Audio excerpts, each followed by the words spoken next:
పవన్ కళ్యాణ్ ఇప్పుడు ఆంధ్రప్రదేశ్లోనే కాకుండా దేశ రాజకీయాల్లోనే రైజింగ్ స్టార్ గా కనిపిస్తున్నారు. అసెంబ్లీ ఎన్నికల్లో పోటీ చేసిన 21 స్థానాల్లో జనసేనను గెలిపించుకున్న పవన్ కళ్యాణ్ 2 ఎంపీలను సైతం లోక్సభకు పంపారు. ఆంధ్రప్రదేశ్ డిప్యూటీ సీఎంగా నిత్యం వార్తల్లో ఉండే పవన్ కళ్యాణ్ ప్రజల సమస్యలను ప్రస్తావించేందుకు ఎన్నడూ వెనకాడలేదు. ఏపీలో అధికారానికి వచ్చిన దాదాపు 6 నెలల్లోనే పవన్ కళ్యాణ్ పొలిటికల్ ఇమేజ్ తెలుగు రాష్ట్రాలను దాటింది. మహారాష్ట్రలో ఆయన పరపతి జెండా కట్టి ఎగురుతోంది. కాంగ్రెస్ పార్టీ కంచుకోటలను నేలకూల్చడంలో పవన్ కళ్యాణ్ ప్రచారం బాగానే పనిచేసింది.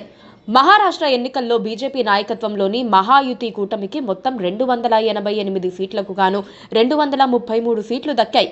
ఇక బీజేపీ మిత్రపక్షాలు సాధించిన ఈ ఘన విజయంలో పవన్ క్రెడిట్ ఎంత అన్న చర్చ అయితే సాగుతోంది. పవన్ ఈసారి కొన్ని కీలకమైన ప్రాంతాలలో పర్యటించి ఎన్డీఏ తరపున ప్రచారం చేశారు. 2 రోజుల పాటు పవన్ చేసిన ప్రచారం మొత్తం 10 అసెంబ్లీ సీట్లలో సాగింది. ఆ సీట్లన్నీ బీజేపీ మిత్రపక్షాలకు దక్కాయి.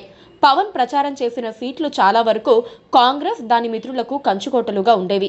అక్కడ మరో పార్టీ గెలిచిన దాఖలాలు చాలా ఎన్నికల్లో లేవు.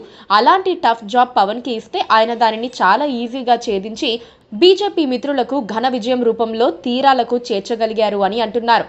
కేంద్ర హోంశాఖ మాజీ మంత్రి సుశీల్ కుమార్ షిండే, ఆయన కుమార్తె ప్రణతి షిండే షోలాపూర్ నుంచి 7 సార్లు గెలిచారు. కాంగ్రెస్ పార్టీకి అంత బలమైన షోలాపూర్ ఈసారి మహారాష్ట్ర అధికార కూటమి వశమైంది.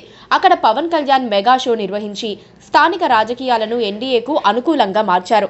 తెలుగు ప్రజలు ఎక్కువగా ఉన్న ప్రతి చోట పవన్ ఇమేజ్ బాగానే పనిచేసింది. పవన్ ఇమేజ్ మహారాష్ట్ర ఎన్నికల్లో బాగానే పనిచేసిందని రాజకీయ విశ్లేషకులు, సర్వే సంస్థల ప్రతినిధులు అంటున్నారు. పైగా పవన్ ప్రచారం చేసిన కూటమి మెజారిటీ కూడా పెరిగింది. మహారాష్ట్రలో కూటమి విజయం ఇప్పుడు పవన్ అభిమానులు, జన సైనికుల్లో జోష్ పెంచింది. తమ నాయకుడు జాతీయ స్థాయికి ఎదిగాడని వారు ప్రకటించేశారు. రానున్న రోజులలో పవన్ ప్రచారాన్ని మరింతగా ఎన్డీఏ నేతలు ఉపయోగించుకుంటారని అంటున్నారు. పవన్ కి సనాతన ధర్మ పరిరక్షకుడిగా ఉన్న గౌరవం, వెండితెర మీద ఆయనకున్న స్టార్ ఇమేజ్, అలాగే ఏపీ ఉప ముఖ్యమంత్రిగా ఉన్న గౌరవం, ఇవన్నీ కలిస్తే దేశంలోని మిగిలిన రాష్ట్రాలలో పవన్ ప్రభావం చాలా ఎక్కువగా ఉంటుందని బీజేపీ అగ్రనాయకత్వం భావిస్తోంది. దాంతో పవన్ కళ్యాణ్ ని దక్షిణాది రాష్ట్రాలతో పాటు ఉత్తరాది రాష్ట్రాలలో సైతం రానున్న రోజులలో ప్రచారానికి వినియోగించుకుంటుంది అని అంటున్నారు.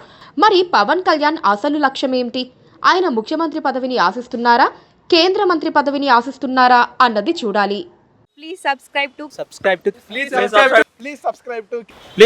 to KTV Telugu. KTV Telugu. KTV Telugu. KTV Telugu channel.